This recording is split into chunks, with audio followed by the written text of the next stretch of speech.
Dakota wind didn't whisper, it scoured. It ripped across the high plains in 1861, carrying dust like ground bones and the stench of unwashed hope from the crossroads settlement below. Up on the pine-studded ridge, a man stood as still as the ancient rock beneath his boots. His name was Silas Morgan, and the wind carried a sound only he seemed to hear, a low, desperate keening woven into the gale, a sound that froze a marrow in his bones and drew him, step by silent step, down toward the squalor of Deadwood Gulch. Before we jump back in, tell us where you're tuning in from, and if this story touches your heart, make sure you're subscribed, because tomorrow I've got something extra special saved just for you. Deadwood Gulch clung to the edge of civilization like a burr on a mangy dog. Mud, thick and greedy, sucked at wagon wheels in the boots of men whose eyes held more greed than sense. The air tasted of wood smoke, cheap whiskey, and a metallic tang of desperation. Canvas tarps flapped like wounded birds over ramshackle stores.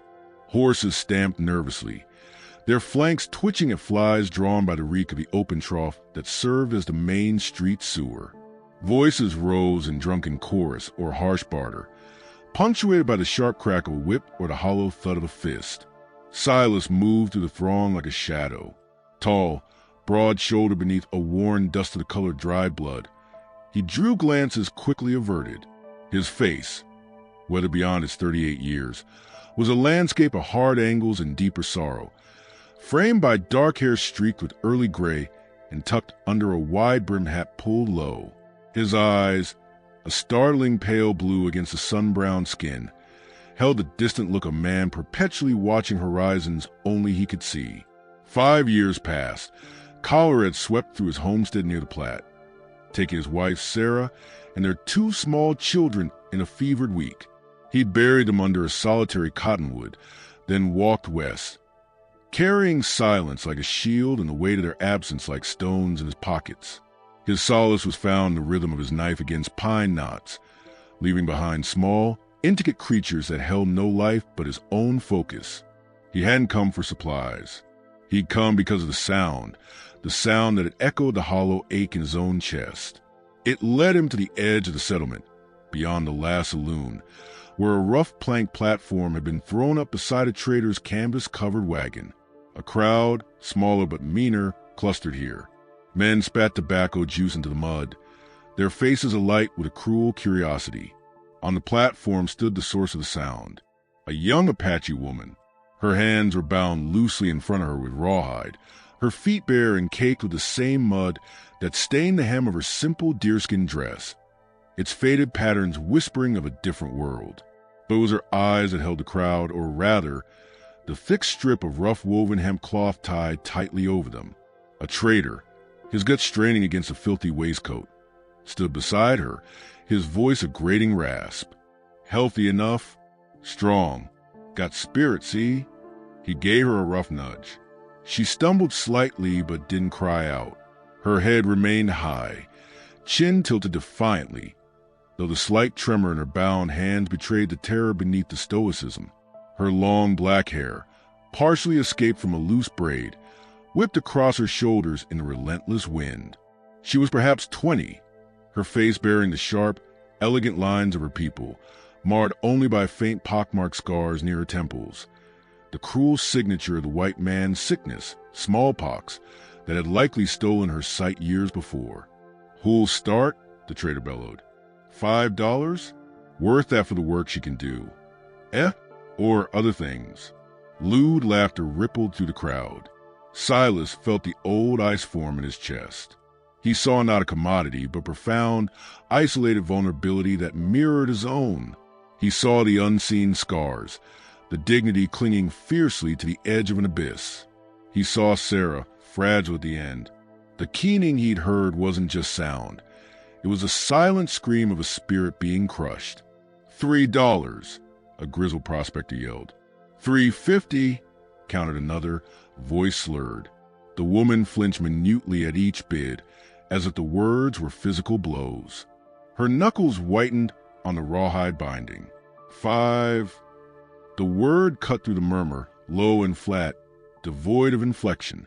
Silas hadn't even consciously decided to speak. All eyes swiveled to him. Mocking grins spread. $5, the trader scoffed.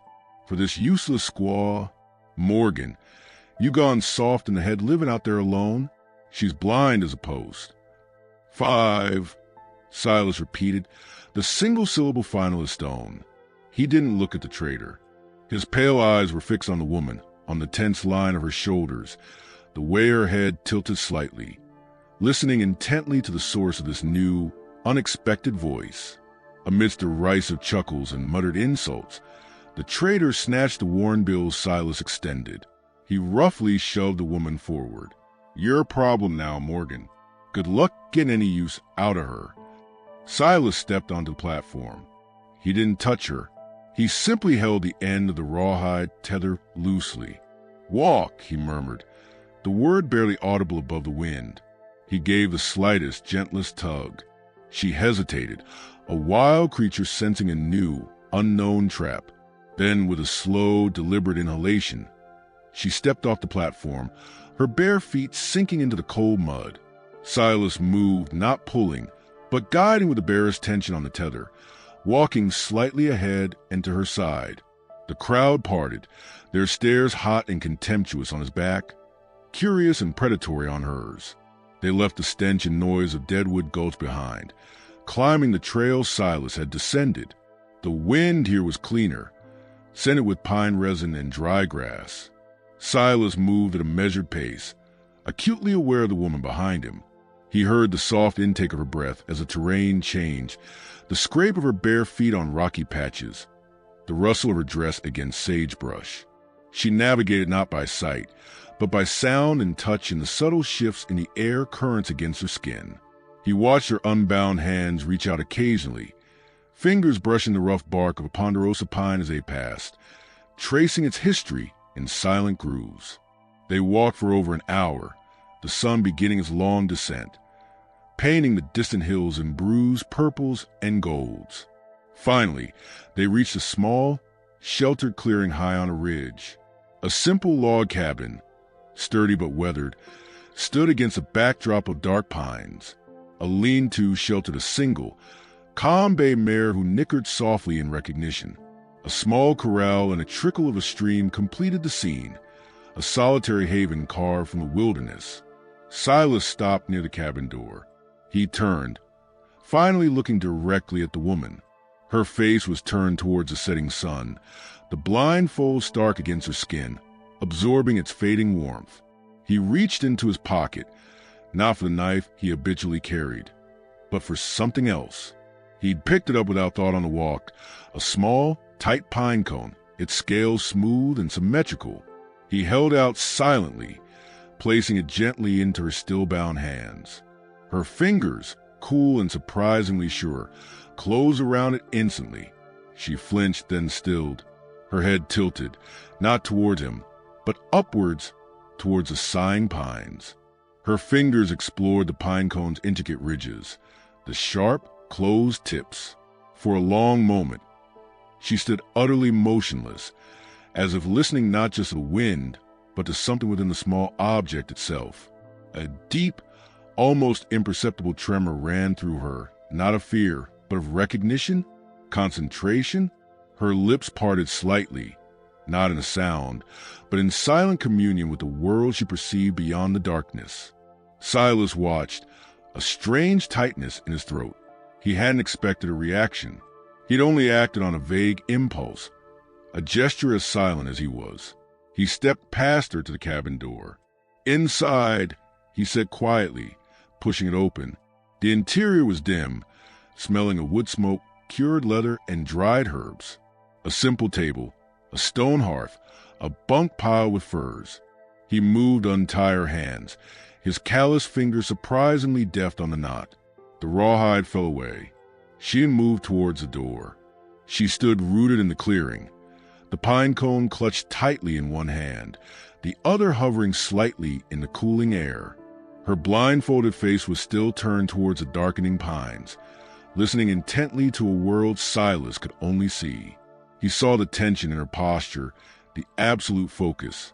Then, faint but chillingly clear on the rising night wind, carried from the deep, shadowed draws below the ridge, came the long, mournful howl of a wolf, and then another joining in a dissonant chorus. A primal sound, ancient and watchful.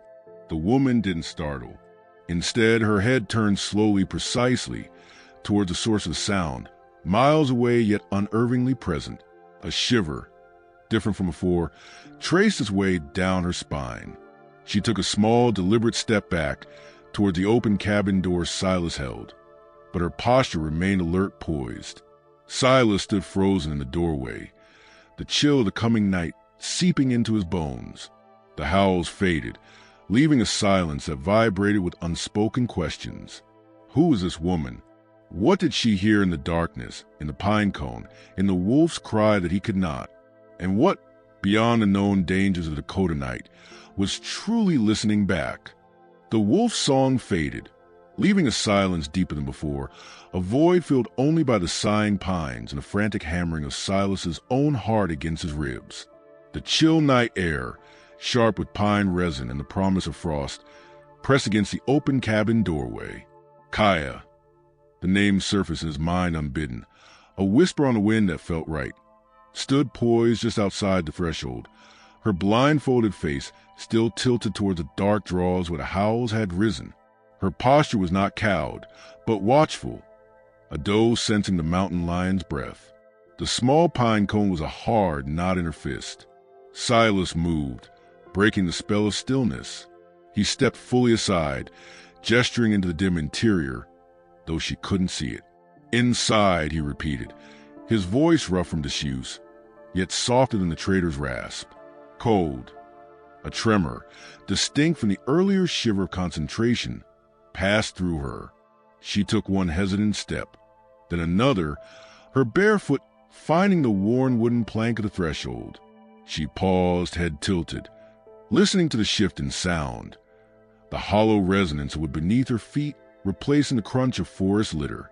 Then, with a sudden, decisive movement, she crossed into the cabin. Silas closed the heavy door, the solid thud a comforting barrier against the vast, listening night. He shot the thick wooden bolt. The sudden quiet within was profound, broken only by the crackle of the low fire he'd banked before leaving and the soft rhythm of Kaya's breathing. The cabin smelled of wood smoke, cured buckskin, dried sage hanging from the rafters, and the underlying scent of solitary man, with shavings and gun oil. He watched her. She stood just inside the door, utterly still, absorbing this new, enclosed world through senses Silas could barely fathom. Her head turned minutely, tracing the contours of the room, the stone hearth on her left radiating warmth, the rough-hewn table ahead, the bunk piled with furs against the far wall. Her nostrils flared slightly, parsing the scents. She took a slow, cautious step forward, then another, her unbound hands held slightly out, fingers splayed like antennae. She didn't stumble. She navigated the compact space with an eerie, silent precision, her feet finding clear paths on the packed earth floor. She brushed the edge of the table, her fingertips tracing the grain of the wood, confirming its presence and shape. She paused near the hearth, drawn by its warmth, her face turning towards a dancing flame she couldn't see, absorbing their heat and light in a different language. Silas moved quietly to the hearth, adding a split log. The fire flared, casting long, leaping shadows. The light caught the sharp planes of Kaya's face beneath the blindfold, the faint pockmarked scars near her temples stark in the flickering glow. He saw the tension still thrumming in her slender frame, the way her knuckles whitened around the pine cone. He saw Sarah, pale and fevered in their bed back east, clutching their daughter's tiny carved horse. The memory was a physical blow, a familiar ache that hollowed his chest. He turned abruptly, busy himself with filling a tin cup from a water cask near the door. He approached her cautiously, holding the cup out. He didn't speak, simply stood within her sensing range, the water sloshing faintly. She stilled, her head turning precisely toward the sound. After a heartbeat, her free hand reached out, not groping, but moving with deliberate intent towards the source of the noise and the subtle displacement of air. Her fingers brushed the cold tin. She flinched, then grasped it, bringing it carefully to her lips. She drank deeply, the water tracing a path down her throat. Silence settled again, deeper this time, threaded with fragile new strand. Trust, perhaps, or simply the exhaustion of survival. Silas retrieved hardtack and a strip of dried venison, placing them on the table near her. He retreated to the opposite side of the small room, leaning against the wall near his flintlock rifle propped in the corner, his senses tuned outward, listening for any return of the wolves or worse. Kaya ate methodically, her movements economical. Finished, she didn't retreat. Instead, she moved back toward the hearth, sinking slowly onto the packed earth floor near its warmth, folded her leg beneath her. She placed a pine cone carefully on the ground before her. Then, her hands began to move in the firelight, not random gestures, but deliberate, graceful motions. Her fingers traced intricate patterns in the thin layer of ash near the hearthstone, swirling lines, interconnected circles, sharp angles that reminded Silas of distant mountain peaks. She hummed, a sound so low it was almost subsonic, more vibration than melody, a rhythmic pulse that seemed to resonate with the crackle of the fire and the sigh of the wind outside. It felt ancient, a private ritual woven from memory and the spirit of the earth. Silas watched, mesmerized, the grief momentarily held at bay by the quiet intensity of her connection to something unseen. Later, when the fire had burned low to embers and the cabin was steeped in deep shadow, Silas lay on a bunk, his body weary, but his mind alert.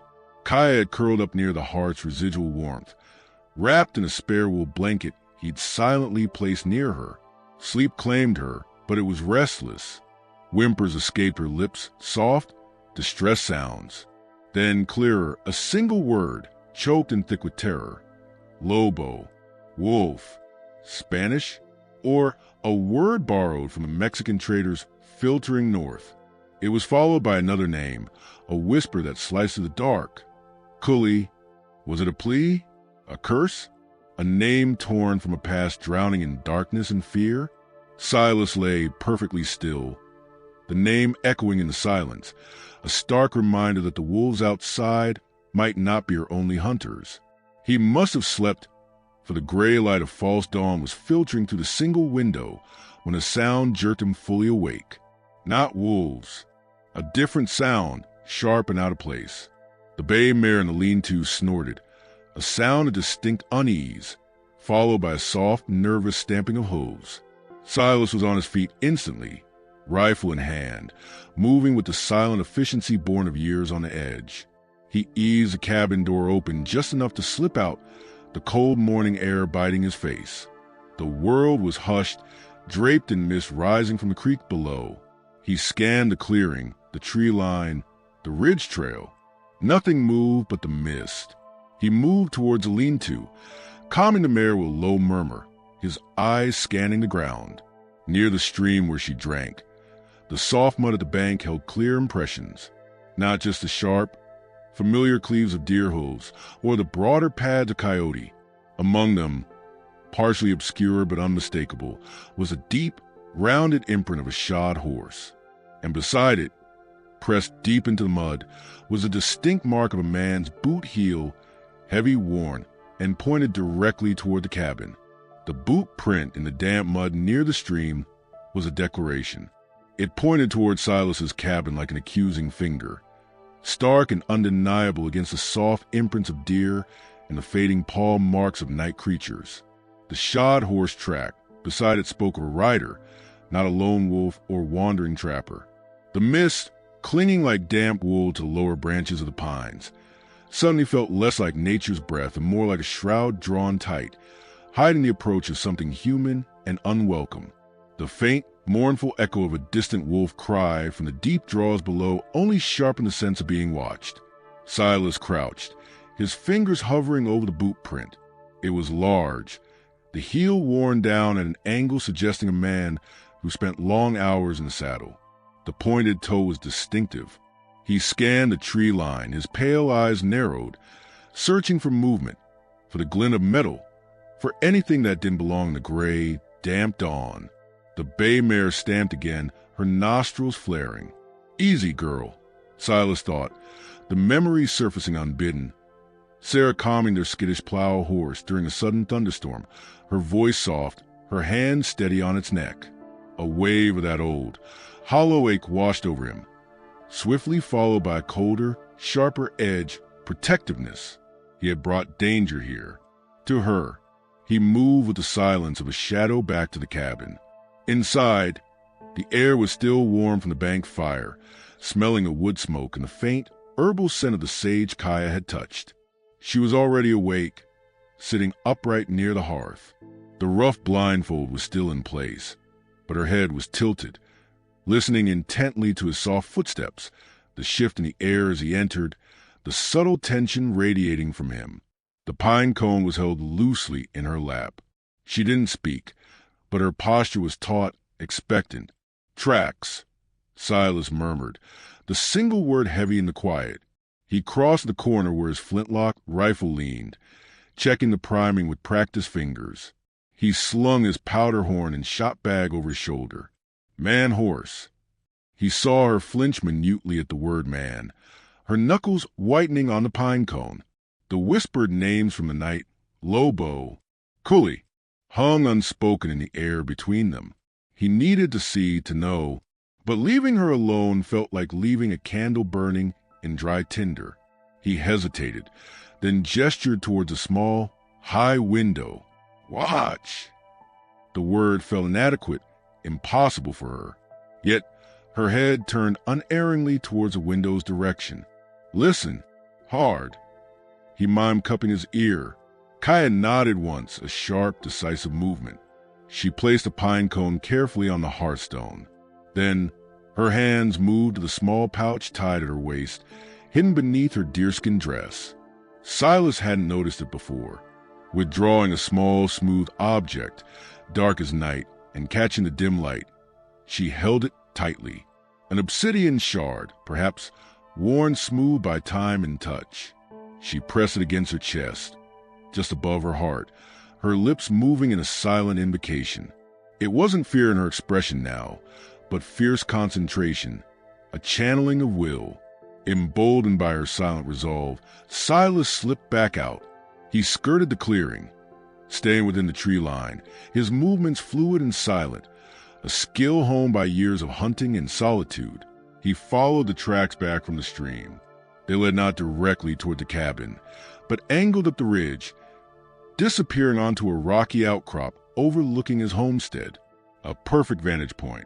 He climbed cautiously, using boulders for cover, the damp granite cold beneath his palms. The mist was thinner here, shredding under the strengthening dawn light. Reaching the outcrop, he found the signs: disturbed gravel, the strong scent of horse sweat and leather oil lingering in the cool air, and the clear indentation where a man had knelt, peering down at the cabin below. He'd been here recently. Watching, Silas scanned the back trail. The tracks led further up the ridge, toward higher, more broken country. One rider, or a scout for others.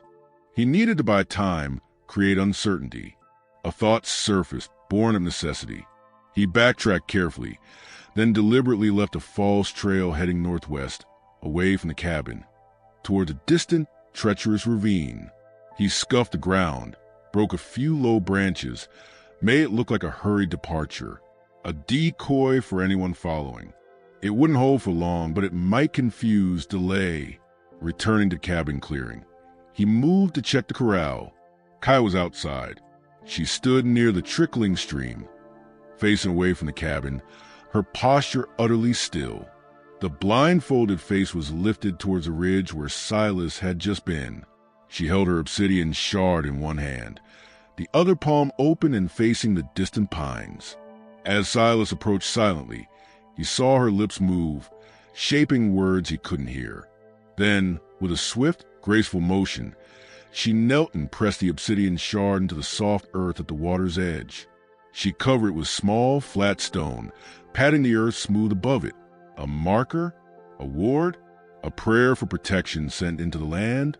The simplicity of the gesture, rooted in a world he couldn't access, struck him deeply. He approached, his boots crunching softly on gravel. She turned instantly, sensing him.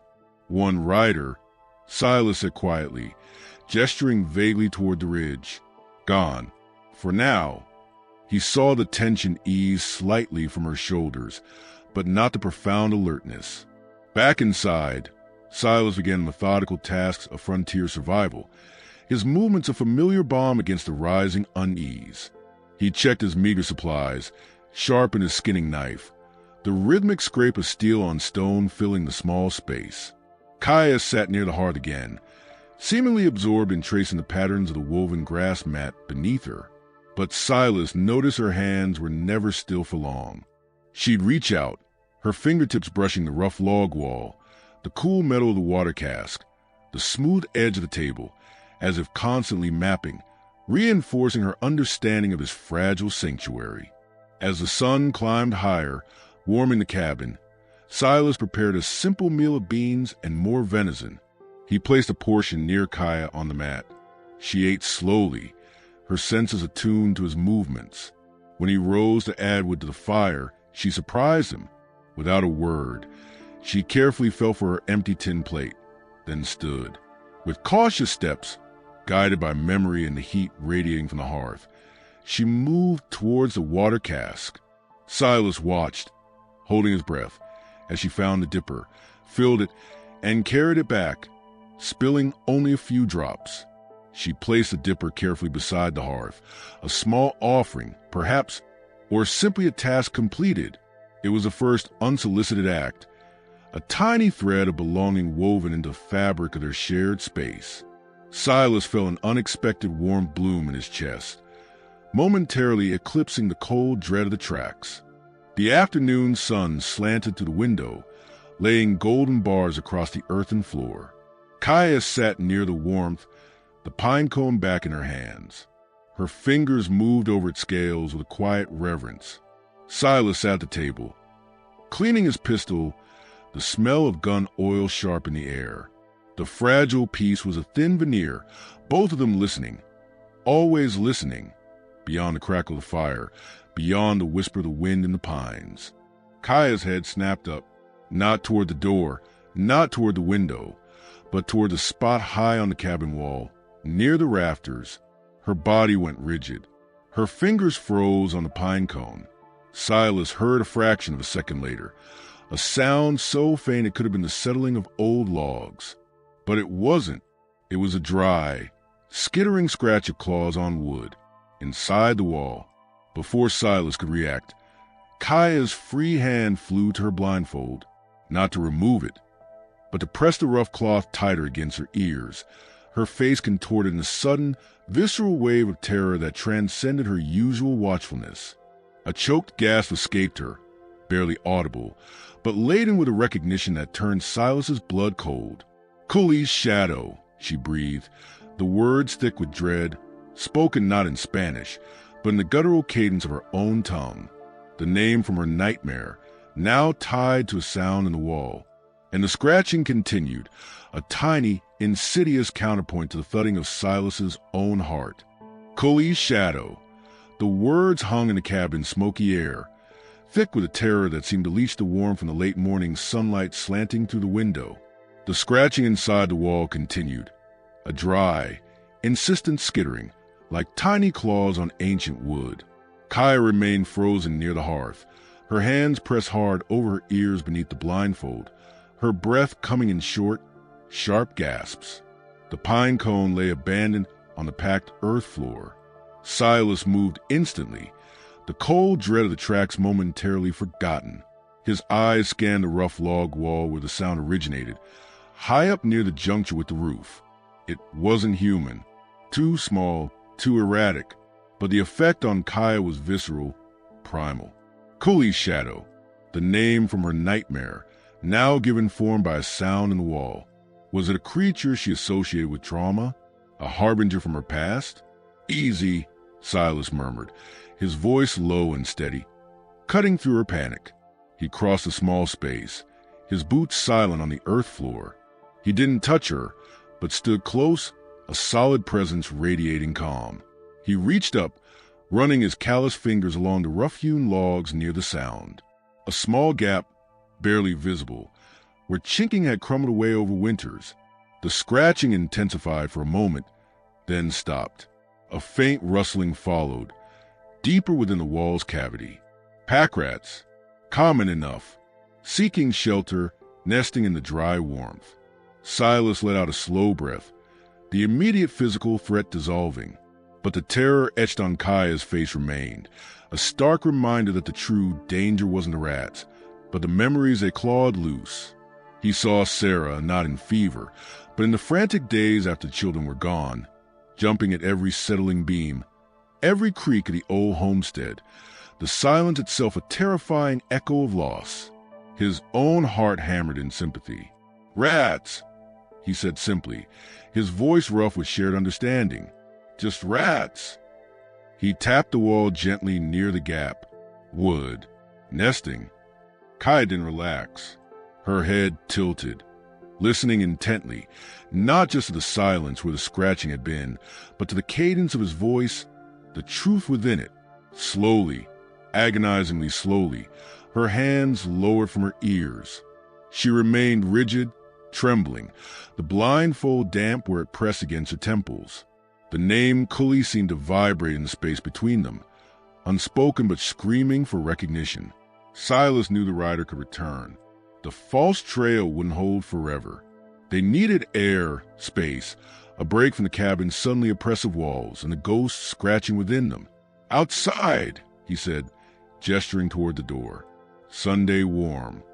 He led her out into the clearing. The sunlight, strong now, felt like a benediction after the cabin's shadow dread. It warmed the pine needles, releasing their sharp, clean scent, and glittered like shattered glass on the surface of the trickling stream. Kaya stood for a moment, face turned upwards, absorbing the light and warmth on her skin, the clean wind rustling her hair. The rigid terror began to ease, replaced by a profound weariness that slumped her shoulders. She moved towards the stream, drawn by its sound, kneeling where she had buried the obsidian shard the day before. Silas watched her, giving her space, his own senses scanning the tree line, the ridge trail. Vigilance was a habit etched deep. He saw her small, capable hands brush aside the small stone she'd placed. She retrieved the dark, smooth obsidian shard, cradling it in her palm. Then she did something new. Dipping her fingers into the cold stream water, she brought them to her lips, whispering words too low for Silas to catch, a liquid prayer offered to the breeze. She traced a damp line down her own cheek with the wet fingers, then pressed the obsidian shard to her heart once more. It wasn't just protection she sought now, Silas sensed. It was cleansing, a ritual to wash away the shadow of the sound, the shadow of Cully. He approached cautiously, stopping a few paces away. The silence stretched, filled only by the stream's murmur and the wind in the pines. Then Kaya spoke, her voice barely a whisper, fragile as dry grass. "Cully," she said, the name hanging heavy in the air. "Sister." She touched the obsidian shard to her temple near the smallpox scars. Shadow took her, before light went. Her hand gestured vaguely towards her blindfolded eyes. Lobo came after, his shadow long. The fragments were like scattered beads, hinting at a necklace of horrors Silas couldn't yet see. Smallpox had taken her sister, Cully, and likely her sight. Then someone or something called Lobo, Wolf, had come, a predator taking advantage of vulnerability. His shadow long. Was it a man? A symbol? The boot print by the stream flashed in Silas's mind.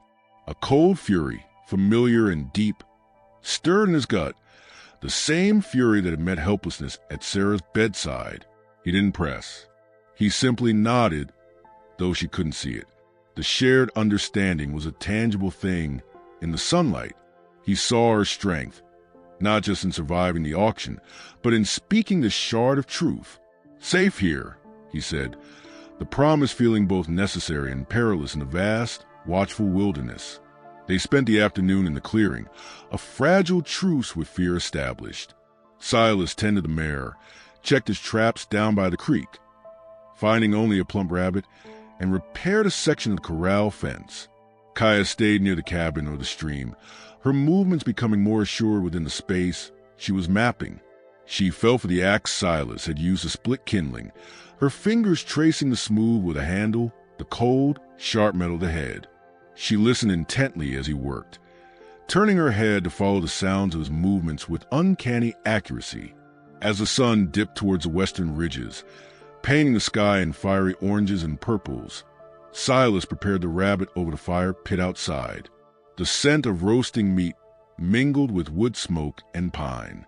Kaya sat nearby, the pine cone back in her hands, her fingers moving over its scales with quiet intensity that had replaced the earlier terror. The obsidian shard lay on the grass beside her, catching the dying light. Silas handed her a portion of the meat on a flat piece of bark. She accepted it, eating slowly, her head tilted as if savoring not just the taste, but the sounds of the settling evening.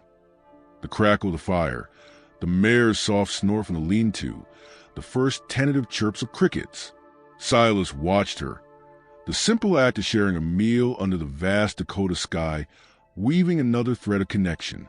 He saw not a burden bought for $5, but a woman of fierce resilience, carrying wounds as deep as his own, finding moments of peace in the scent of pine and the warmth of firelight.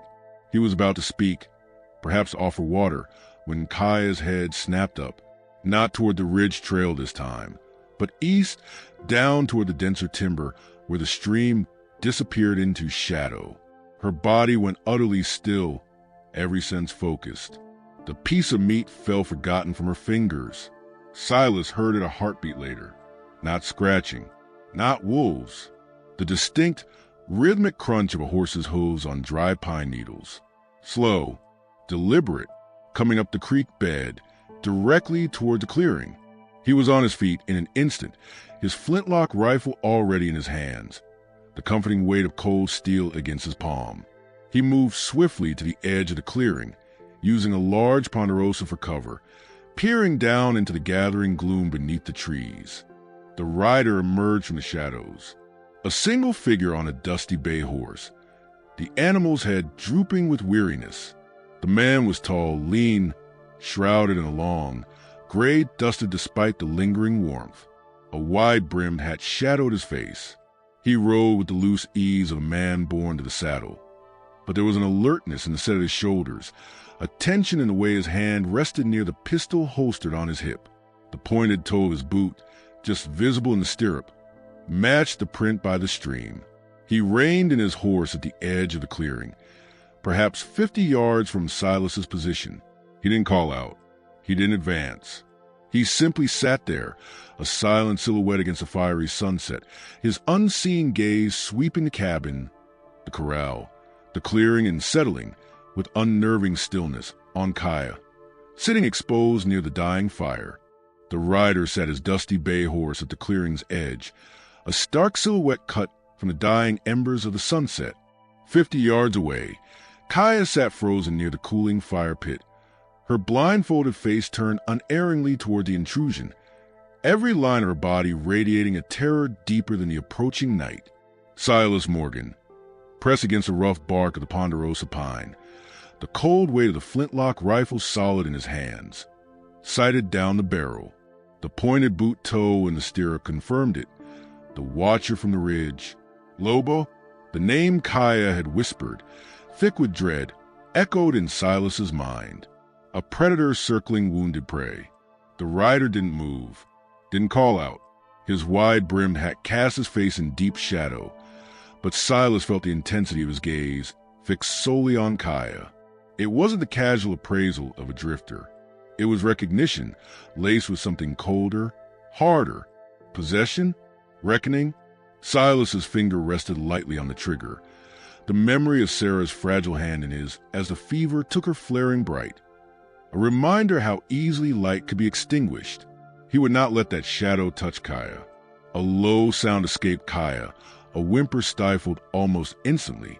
Her hand scrabbled on the grass beside her, finding the smooth, cool surface of the obsidian shard.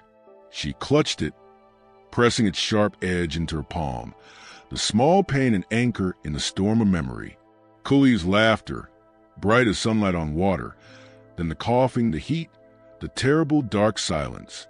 Then him, the heavy footsteps, the smell of cheap whiskey and sweat, the voice like gravel. Lobo finds what's lost, little bird. The shadow that fell when her world went dark. Silas stepped out from behind the tree, not fully into the open, but enough. The movement was deliberate, a challenge etched in the gathering dusk.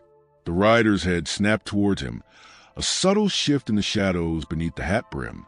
Silas raised the rifle slightly, its muzzle a dark eye unwavering. The message was clear: come no closer.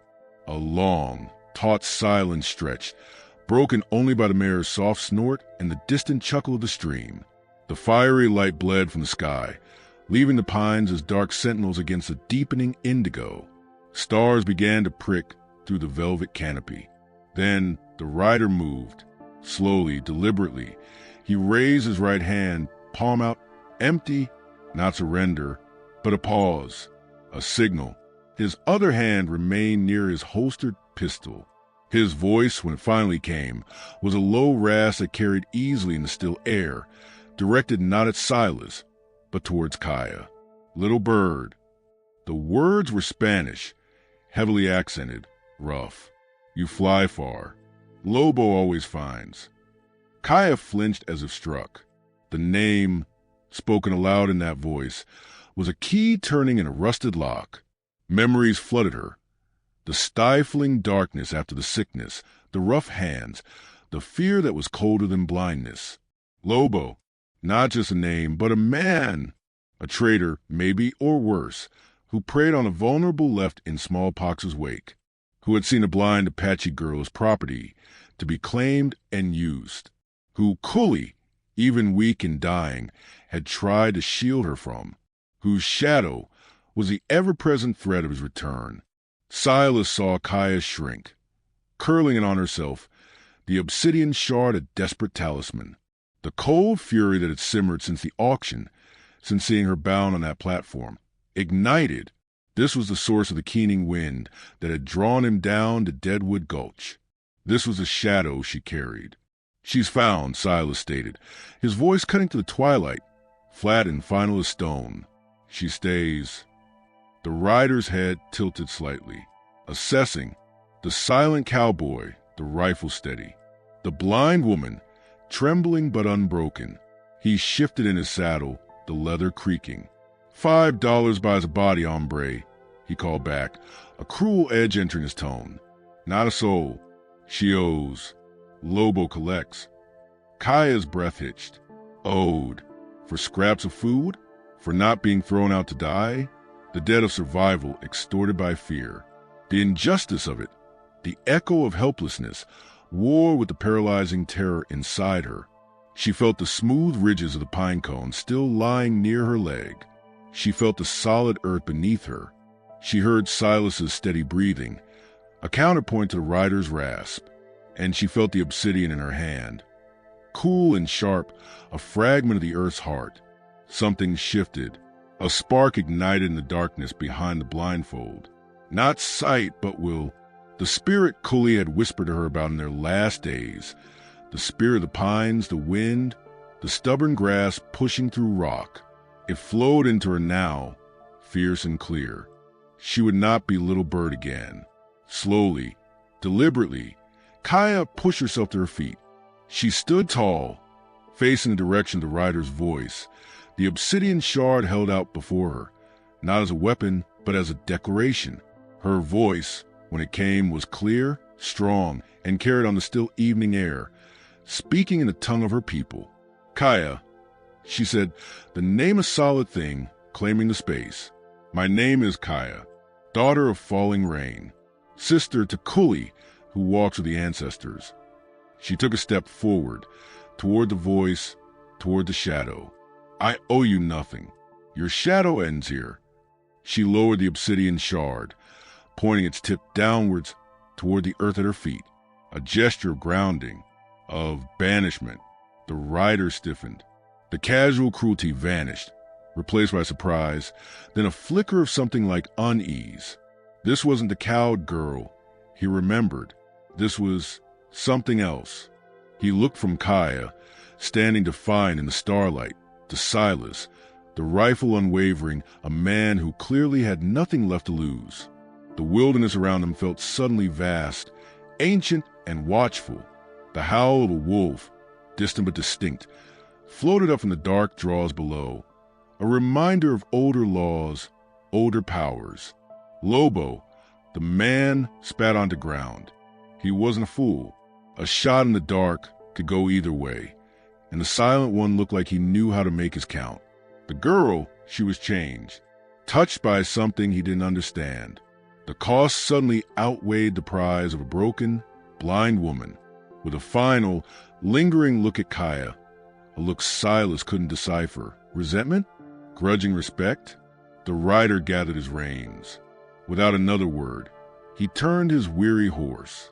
The slow crunch of hooves on pine needles receded back down the creek bed, swallowed by the gathering darkness and the sighing of the pines.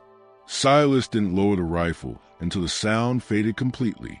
Only then did he turn, the tension draining from his shoulders, leaving him weary but profoundly relieved. Kaya still stood where she was, facing the direction the rider had gone, her head held high. The obsidian shard was clutched tightly, but her posture was no longer defensive. It was rooted, resolute. He walked towards her, stopping a few paces away. The first stars burned cold and bright overhead, spilling silver light onto the clearing. Kaya turned towards him, sensing his approach. A slow breath escaped her, a release of fear held for too long. She lifted her free hand, not reaching out, but palm open, facing the vast, star-strewn sky. "Ishkiat-e," she whispered, the word soft as starlight. "Mother, it is good." A prayer of thanks, a belonging to the night, to the land that had sheltered her, to the spirit that had given her strength. Silas understood the sentiment, if not the words. He looked at her, standing bathed in starlight, the blindfold a stark contrast to the quiet radiance of her presence. She wasn't the woman bought for $5. She was Kaya, and in her world of darkness, she'd found a light, not through sight, but through spirit resilience in the fragile, fierce connection forged in this high, wild place. He didn't speak.